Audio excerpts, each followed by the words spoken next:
All right, well, I guess it's time for us to get started. I don't know, you can take it as either a good sign or a bad sign. If I was a betting man, we're going to get done early, but we'll go ahead and get started anyway instead of waiting. I can never tell how long a lesson's going to take. I've had lessons with 20 pages of notes, we'd get done early, and I've had lessons with 4 pages of notes, and we ran out of time. So we'll see what happens today. So this quarter, the good news is Keith is teaching, except for today. And we're talking about a biblical worldview. And this is a topic that Keith has taught several times, and he's far better prepared than I to teach. But he had 2 Sundays this quarter when he was going to be away preaching. He's in, I think, Stevenson. Is that where he is? He's in Stevenson today, preaching. And so he asked me to fill in. And he sent out the schedule, and he has this awesome schedule with all this material he's put together. The problem is it had 2 holes in it, and my name was next to the holes. And so I was thinking about, well, what should we talk about from a biblical worldview? And next week is actually when Keith is going to go over a lot of the foundational verses to cover why we should have a biblical worldview, why that's important. So I'll admit I'm putting the cart a little bit in front of the horse today because I want to jump into one of the more specific topics. And the topic I decided to discuss was inspired by Brother Eads, because 2 weeks ago I filled in for him to conclude a series of lessons he had done. And his next to last slide in that lesson had a couple of points related to a topic that I personally just enjoy studying and thinking about. And it went like this. He pointed out that in Genesis 2:15, God makes it clear that he intended for man to work in the garden. So let's look at 2:15. Let's start there. Genesis 2:15. Now, the New King James Version reads, "Then the Lord God took the man and put him in the Garden of Eden to tend and keep it." The King James Version translates it a little differently, and it reads, "And the Lord God took the man and put him in the Garden of Eden to dress it and keep it." If you look at that first part, whether it's to tend or to dress, either way, the Hebrew word there that's translated is found almost 300 times in the Bible. It's most often translated serve. 227 of those times. And after that, you get do, till, servant, and work. When you get to that to keep it, well, that's nearly 500 times you find that Hebrew word used. And it's exactly what you would think: to keep, observe, heed, or keeper. So clearly, there was an intent here that man was put in the garden from the outset with the idea to tend and to keep it. I don't know about you, James, but that's work. I think when we think of the garden, I know I do, a lot of times we think of it just being this idyllic life. It's like being on vacation all the time. And in many ways it was. There were many things that were absolutely missing from the garden. Yet, God made man, and when he said, "Where am I going to put this?" He put it in the garden to tend and to keep it. We were created in his image, and God certainly works. The other part of Brother Ead's slide was he pointed out that in the heavenly garden, in Revelation 22, verse 3, let's just read it. Let's read 3, and we'll read 4 as well. "And there shall be no more curse, but the throne of God and the Lamb shall be in it, and his servants shall serve him. And they shall see his face, and his name shall be in their foreheads." So here we see that in heaven, they were still serving from garden to garden. And so, thinking about that, I remember that jumped out at me. I said, wow, I'd never really made that connection before. I'd never thought about that, and I was trying to think about what I was going to speak about today. And the more I started thinking about this idea of work, I thought, well, that's really kind of interesting because we live in a society today that seems to be doing more and more everything they can to vilify the idea of work. I mean, think about it. It's a growing thing that, well, if you have to work, well, somebody's taking advantage of you. Well, that person got rich off somebody else's labor. It's always somebody taking advantage of somebody else. It's never what you actually get or what the person receives or the benefit the person who's doing the work receives as well. There's this, what do they call it? Victim mentality of, well, if you're working, well, then you're a victim. Someone's taking advantage of you. By the way, make no bones about it, that grows straight out of atheistic communism and socialist ideas. I also then thought back earlier this spring, I was listening to a podcast and I couldn't find it. I went and I tried to look. I think it was on Mike Rowe's podcast, the guy that does the Dirty Jobs TV show. And he was interviewing a guy, and I can't remember if it was a book or an article he had written, but it was really interesting because it was talking about the labor shortage in the United States, right? And what was interesting was that there were, the labor numbers and the unemployment rate in the United States right now is about 3%. In North Alabama, it's like 1.6%. The interesting part is those labor rates are calculated based off people who want to work. And there's this weird segment in the population that has grown, and depending on where you look, it's pushing nearly 6 million people now of people who have chosen to work, who are unemployed and are actively not seeking nor desire to work. And I hate to say it, but far too many of these people are grown men living truly like the joke in their parents' basements. 6 million people. That's a lot.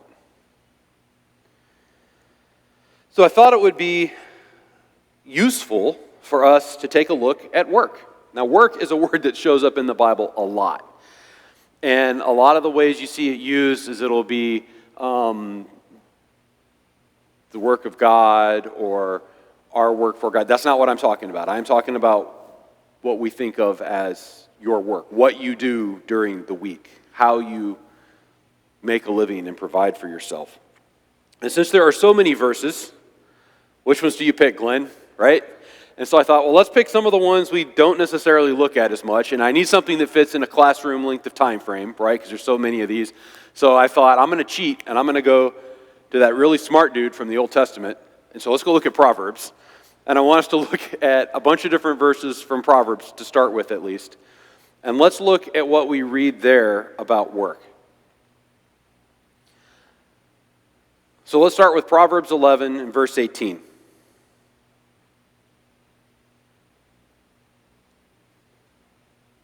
The wicked man does deceptive work, but he who sows righteousness will have a sure reward.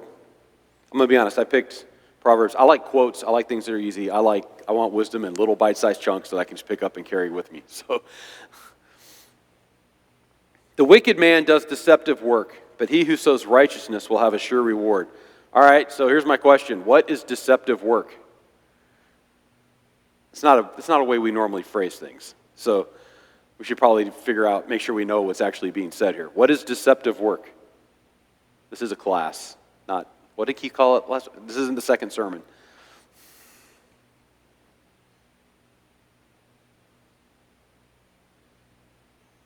This is in a whole section of Proverbs that are talking largely about the follies of evil. And if you go look up the Hebrew word here, deceptive work means exactly what you would think. Lie, deception, disappointment, or falsehood. So today, what would we consider deceptive work?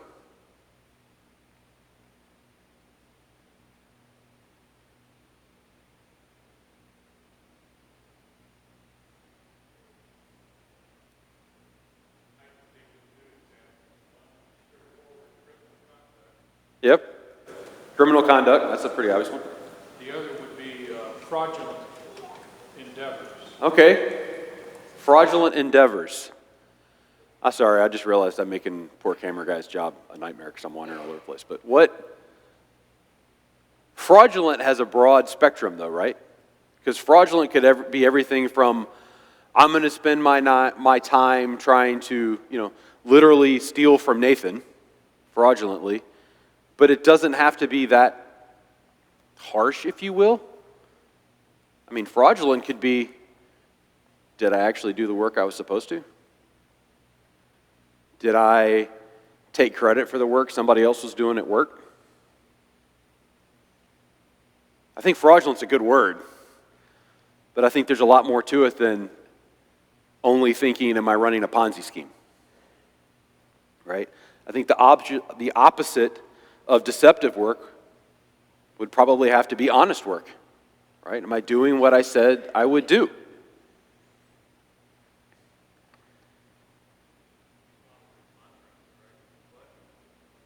Yeah. Yeah. So it's righteous work is what we're striving for. Yes. Yeah. Right. And so it's not necessarily going all the way to that extreme. Anything that is unrighteous, because of that contrast, it's not going all the way to that extreme that we think of, where I'm not going all the way. I don't have to be Bernie Madoff to be on the wrong side of this equation. Yeah.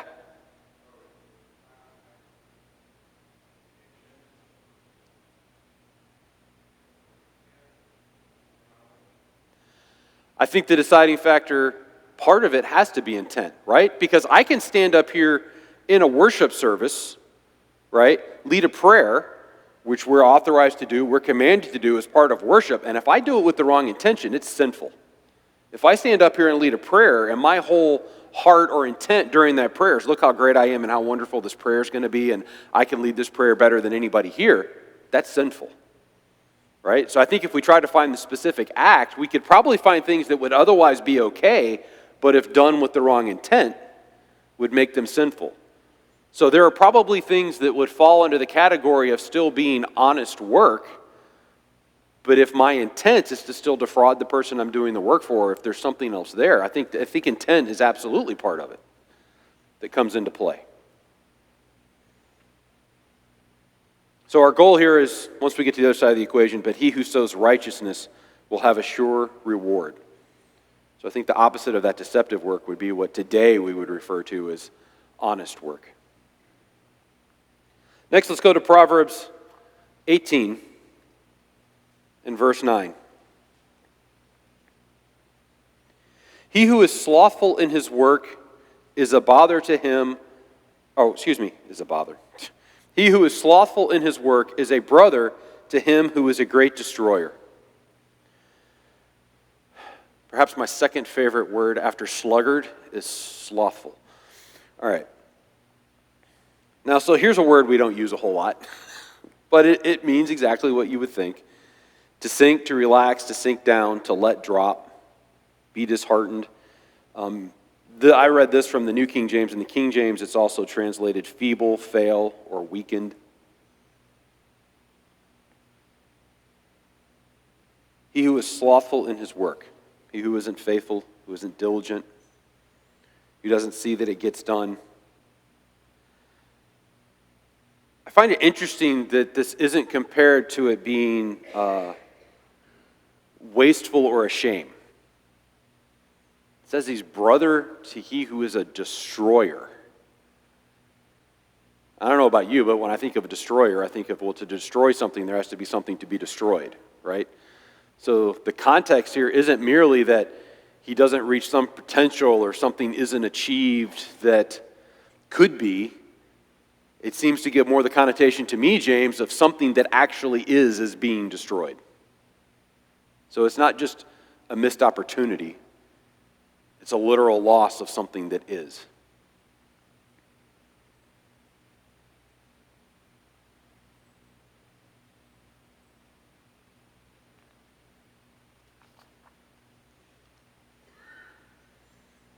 All right, let's look at Proverbs 22 and verse 29.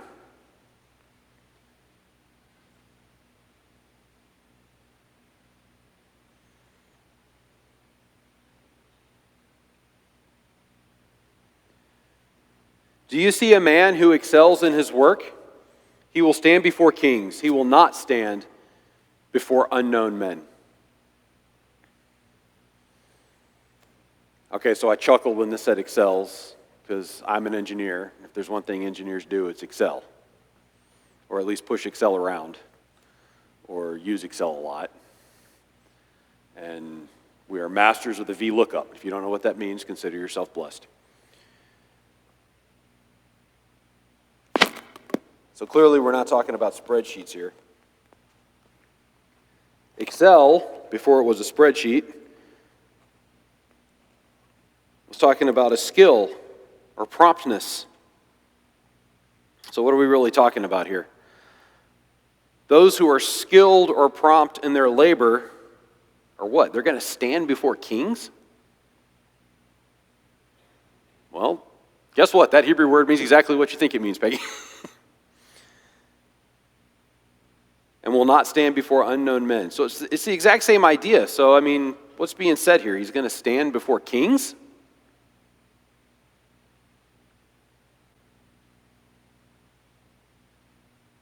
I think it's saying if you're good at your work and you're diligent about it, it's going to get noticed. And guess what? The example that's used is by kings. I could be wrong, but I tend to think of kings as being fairly busy people. Clearly, they're the leader. So what we're being told here is that if you have skill in your work, and you're prompt in your work, you'll be noticed by people who are in charge and are otherwise quite busy. And I guess the better part of that is you'll be noticed for good reasons. Because I've certainly seen cases where people lacking this were noticed by kings, but it wasn't to their benefit.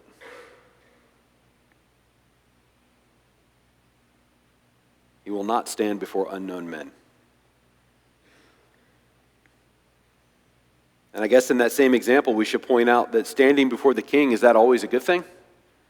I mean, there's two cases you can end up before the king, right? One can turn out well for you and one cannot. But a man who excels in his work can stand before the king and he has nothing to fear, right?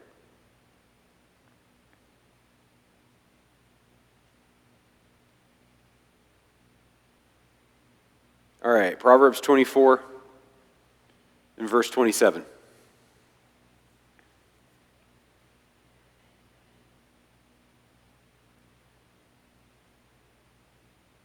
I really like this one. Prepare your outside work, make it fit for yourself in the field, and afterwards build your house. Prepare your outside work. Glenn, I don't know how it works at your house, but at our house there's kind of this joke that I'm responsible for everything outside and Lindsay takes care of the inside.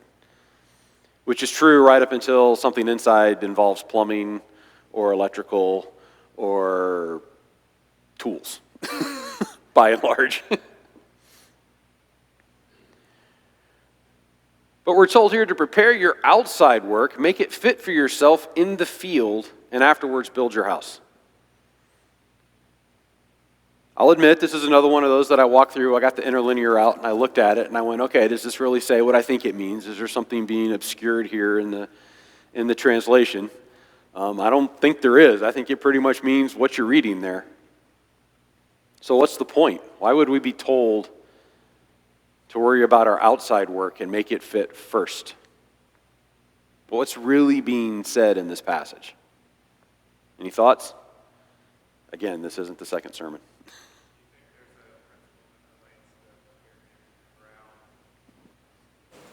I think there's exactly, that's part of it. I think part of it is from the standpoint of preparing the ground, right? When we built our house, first thing we had to do was move a whole bunch of dirt. Because it was kind of a low spot in the field where I wanted to put the house. So we had to move a bunch of dirt. So I think that's part of it. I think there's another piece of it as well that also involves working the ground. Peggy?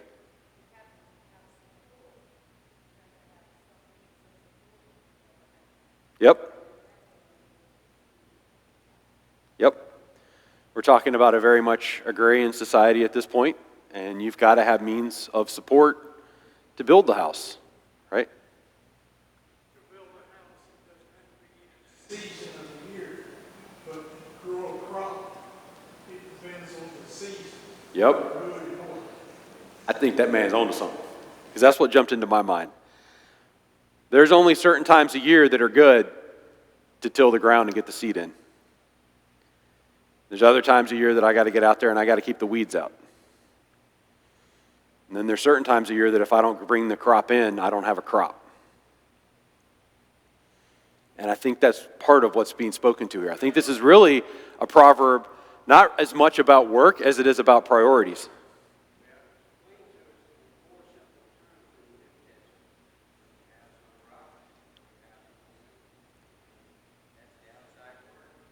Yeah. Yeah, I think there's, like many proverbs, I think there's also the physical, and I think there's also a spiritual aspect to this as well. But I think you're right. I think it talks about both the house. What I wanted to consider was the standpoint that if I don't take care of the outside work, especially with this reference where it ties into the field, right? Make it fit for yourself in the field. If I don't take care of making sure that I'm raising the crops when I need to raise the crops, if I have food when winter comes, I can live in a tent and I'll make it through the winter. I can starve to death in a palace, right? It's like the same thing about, splitting firewood. I can only stack and split firewood. If I wait until the middle of winter to do that, it's not going to dry out because at that point it's frozen. I'm not going to have anything to keep me warm, right? So really what I think we're talking about here is, I've heard it other ways. Put first things first. The house, I can sleep in the field. I can rig a shelter. I can come up with something. But a house is more comfortable, right? So it really comes down to, I can survive in a tent or I can starve in a palace. So it's putting your priorities right. What was that, the 7 habits thing, right? It's like put first things first. I've also heard it done as prioritize and execute, right? I got to figure out what's important and do them in the right season at the right time and then move forward. And I think that's what we're being taught here. Before you worry about the things that merely make life comfortable, worry about the things that you actually need. That's probably one that we should ponder on more, given the fact that, compared to the history of humanity as a whole, Glenn, can you think of a time when people have been more comfortable? I can't. I think you'd be lying to yourself if you think there was. And I agree with the people that say, conservatives keep talking about how great things were in the past. No, I'm not saying that. Working on the farm was hard, right? There's lots of things you didn't have. I'm not talking about the physical aspects of labor of the past. I'm also talking about the fact that people understood this and had their priorities more in line in the past. Now we put the comforts before the work.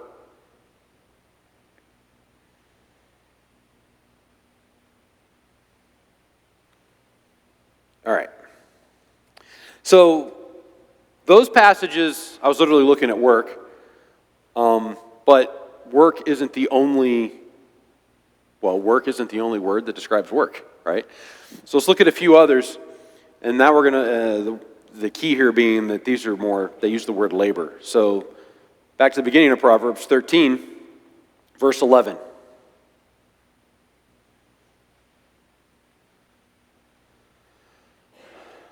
Proverbs 11 and verse 13. Wealth gotten by vanity shall be diminished, but he that gathereth by labor shall increase. Again, this is another one of those that I went and looked at the interlinear, and I didn't see anything, real subtle or misleading hiding in the translations. The words here pretty much mean what we think they mean today. But what does it mean, wealth gotten by vanity? The literal Hebrew word there is the same thing that speaks to the idea of a vapor or breath. Vanity, vanity, all is vanity. Everything passes quickly. But we're talking here about wealth gotten by vanity is quickly diminished. When I was drinking coffee this morning and reviewing my notes here, I remembered a story that jumped out at me that I think perfectly describes this. Any of y'all know who Jackie Coogan is? No 60s TV fans in here, I can tell. Jackie Coogan? Uncle Fester.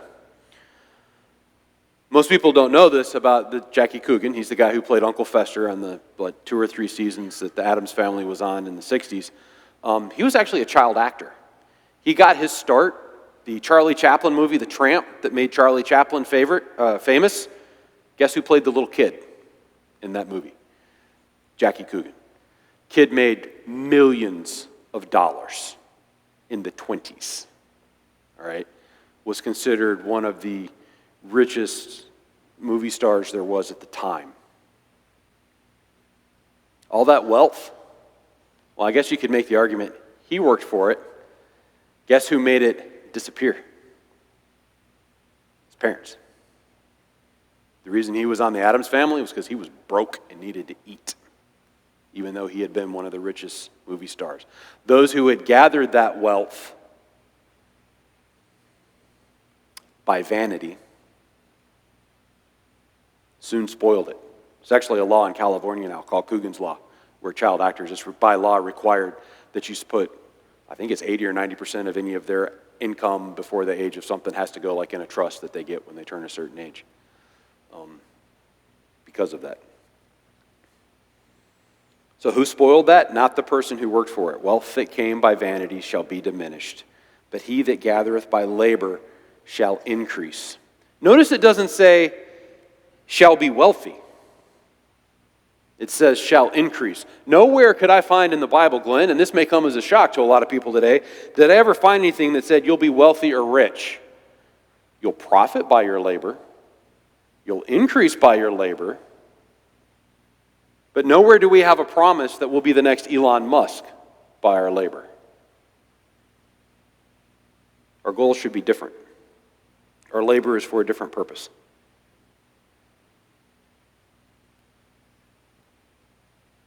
And the Bible has a lot to say about labor because the root word here for labor, I went and looked in the King James Version, it's only used 1,350 times in the Old Testament. So there's a lot there, which is why I had to figure out how to pare this down. All right, let's look at Proverbs 14, and we're going to run out of time. Proverbs 14:23. In all labor there is profit, but the talk of the lips tendeth only to penury. So, sorry, Glenn, talking isn't worth much, apparently. Says the guy standing up here talking. In all labor there is profit. Again, I thought this was interesting. It's not in all labor there is riches. Not in all labor there is great wealth. It's that there's profit. And all profit means is I got out a little more than I put into it. Sometimes it's profits a lot, sometimes profits a little. The important thing is I got more back than I put into it. And we're told that in labor, I mean, that's the definition of profit. Might be a penny, right? Your profit margins might be 0.5%, James, or they might be 400%. If you work for the federal government, I think anything over 12% is considered illegal. If you're a contractor. Unless it's commercial goods or service, not that I checked. So in our labor, there is profit. There's something that we're going to get out of it that is better or slightly more than what we put into it. But the talk of the lips tendeth only to penury. Now, there's a word we use all the time. So I looked it up. The definition today, according to the Oxford Dictionary, is extreme poverty or destitution.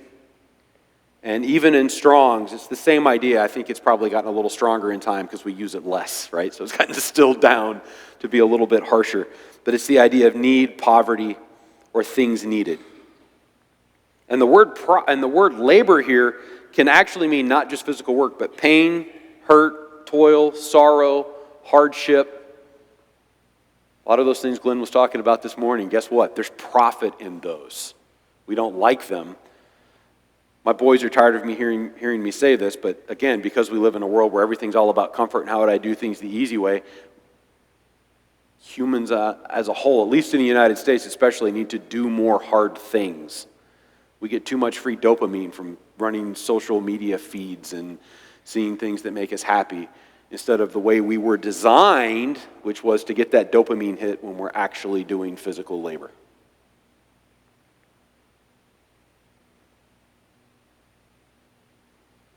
And I guess if I had to boil 14:23 down, it kind of comes out to talk is cheap.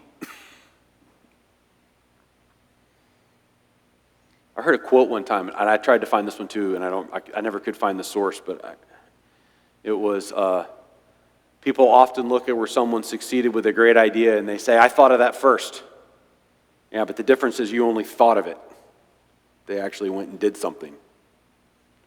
That ever happened to you, James? Somebody come up and say, I thought I had an idea to write that book. Yeah, but they actually wrote it.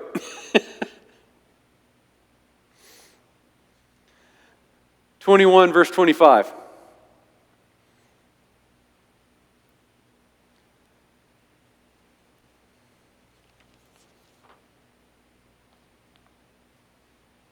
The desire of the slothful killeth him, for his hands refuse to labor. Got to use slothful again, so that made me happy. What's the desire of the slothful? To not do anything, or to do it as easily and as partially as possible. And notice that it says here, for his hands refuse to labor. Not his hands couldn't labor, not his hands were unfit for labor, not his hands were by some other means restrained from labor. His hands refused to labor. Again, intent. 23 and verse 24. Labor not to be rich. Cease from thine own wisdom. This is the last one I pulled out, Proverbs 23 and 4.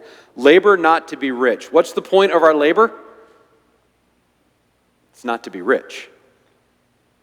And we're even told that that wisdom didn't come from God. Cease from thine own wisdom. The idea of working for the purpose of getting rich is not a biblical concept. That's not why we were designed to labor. It's not the goal. That's human thinking.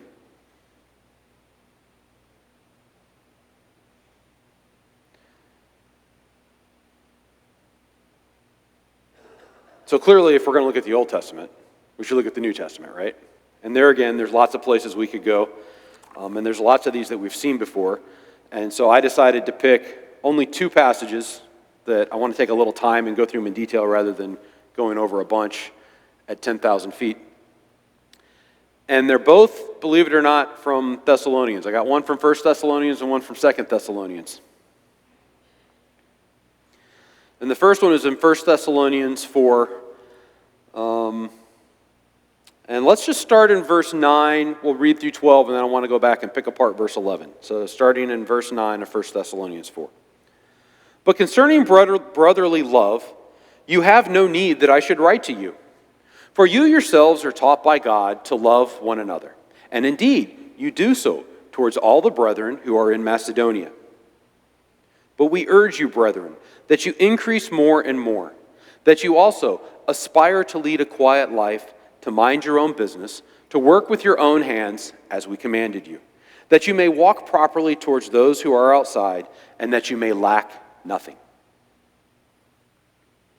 They were instructed that their aspirations, verse 11, should be to lead a quiet life. That's the goal. Labor not to be rich. Aspire to lead a quiet life.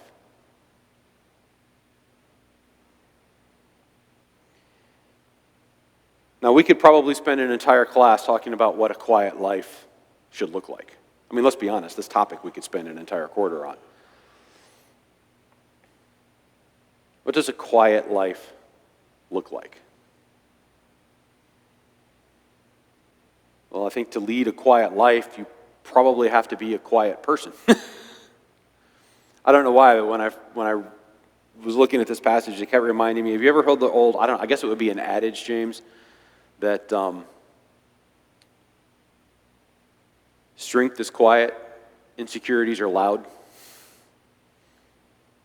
So to lead a quiet life, you have to know, especially from a biblical point of view, you have to know the Bible well enough that when someone's talking nonsense about Christianity, You have enough strength in your own conviction and enough knowledge that you don't have to go railing against every false accusation that gets made.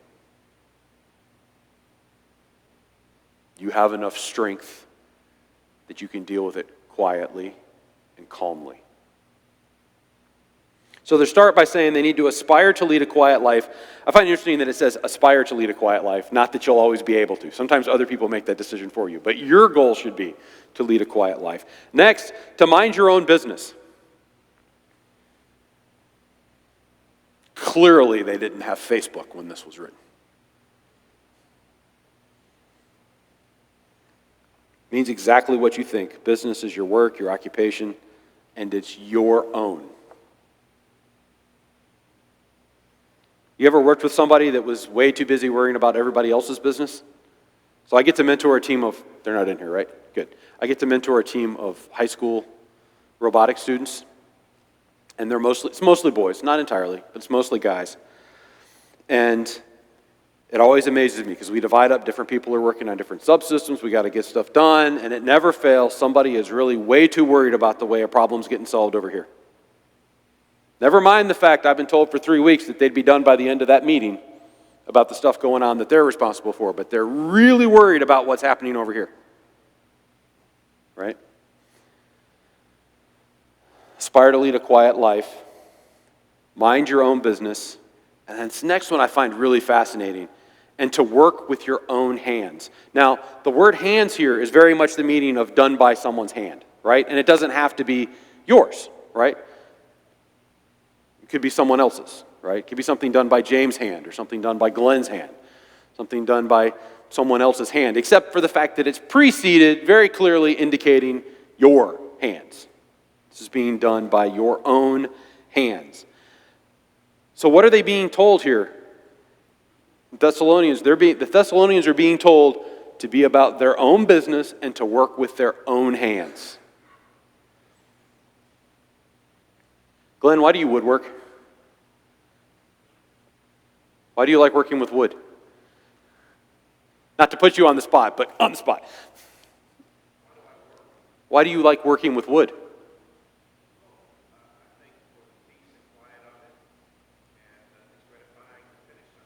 Yeah, because it's gratifying to finish something. And what happens when you're done?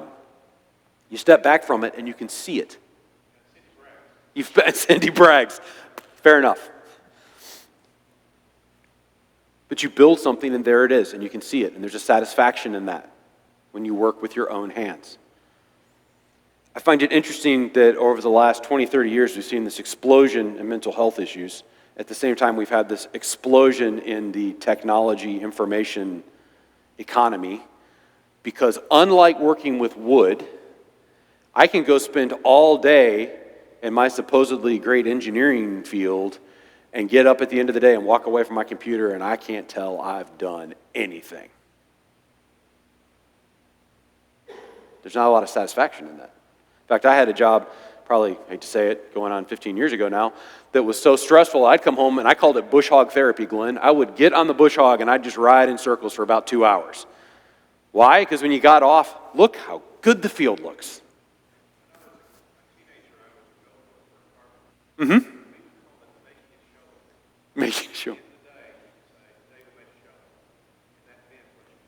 Glenn was saying when he was a teenager, he worked for a carpenter, and they would call it making a showing. At the end of the day, you could look back, you could see you had done something, and they had made a showing. Right? It's that same idea. There's a satisfaction in that. And that's not a bad thing. That's a good thing. Look what I've done. I have labored. I received the reward for that labor, and here it is. Glenn makes stuff so he can give it to Cindy so she can brag about it. Some people make stuff so they can sell it, right? For Glenn, Cindy bragging about it's worth more than money. I'm trying to make you look good, man. All right. Oh, he gotcha. He gives it to someone else, just wants you to brag about it before God. Okay, all right. Glenn, hint, hint. I'm just saying. But we find here that they're commanded and why. Let's not forget the why are they commanded to do these things. That they may walk properly towards those who are outside. What does outside mean? They don't mean standing outside your house. He's writing this to Christians. He's saying, do these things so you can walk properly before other people. So they see you, that you're not a busybody. You're not worrying about other people's business. You're not trying to lead, a loud and boisterous, raucous life. Let's look at the second one, and we're going to run out of time. We got about 5 minutes. And we're going to skip part of this. I wanted to look at all of Thessalonians chapter 3 so we could put it in context, but for time, we'll skip down to verse 6. We command you, brethren, in the name of our Lord Jesus Christ, that you withdraw from every brother who walks disorderly and not according to the tradition which he receives from us. This is something we've heard and we know. For you yourselves know how you ought to follow us. For we were not disorderly among you, nor did we eat anyone's bread free of charge, but worked with labor and toil night and day, that we might not be a burden to any of you, not because we do not have authority, but to make ourselves an example of how you should follow us. For even when we were with you, we commanded you this: if anyone will not work, neither shall he eat. For we hear that there are some who walk among you in a disorderly manner, not working at all, but are busybodies. Now those who are such we command and exhort through our Lord Jesus Christ, that they should work in quietness and eat their own bread.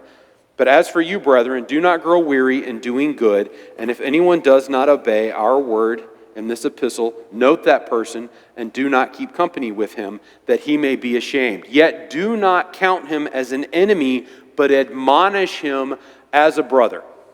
Has anybody ever heard somebody use the phrase, anyone who will not work, neither shall he eat, and cast that as a disparaging statement for anyone who is currently unemployed or homeless?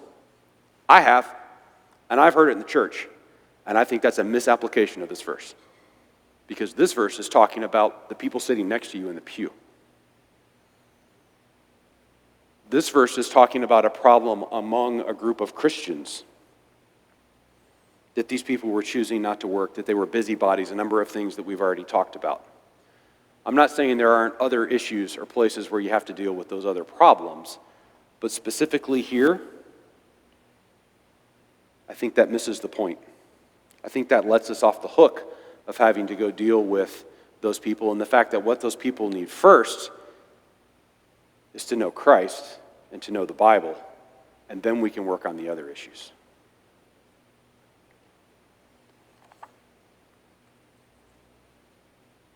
We are commanded, actually that's not true, we're not commanded. We were designed to work. We have to work. It was given to us for our benefit, physically and spiritually. So we need to make sure that we look at work or lack of work of others, especially those outside of the body, from a biblical point of view. And 2 Thessalonians 3:10 is not a license to write people off as lazy or unworthy of the gospel. Last, I think it's important that we discuss keeping work in its perspective. You can get to a point with that, what's the phrase, that Judeo-Christian work ethic, where all of a sudden work becomes the only thing that's important. Work is to our profit. It's for our benefit. There is a point where it's no longer a benefit. If it's at the neglect of our families, then we're now giving up something more than what it was. Most likely at that point, we're chasing riches, not profit. And I want to close with this, and I want to read this even though the last bell's rung. If you're going to talk about putting things in perspective and that there's a time for everything, you have to go to Ecclesiastes 3. And we all know this passage. To everything there is a season, a time unto every purpose under heaven, all the way down through 8. A time to love, a time to hate, a time for war, and a time for peace. But I think it's important, and I want to close by continuing and not stopping in verse 8. What profit has the worker from that in which he labors? I have seen the God-given task with which the sons of men are to be occupied. He has made everything beautiful in its time. Also, he has put eternity in their hearts, except that no one can find out the work that God does from beginning to end.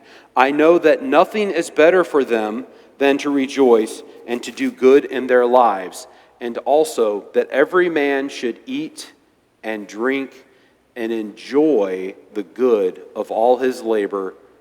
It is the gift of God. Thank you, and I appreciate all the comments.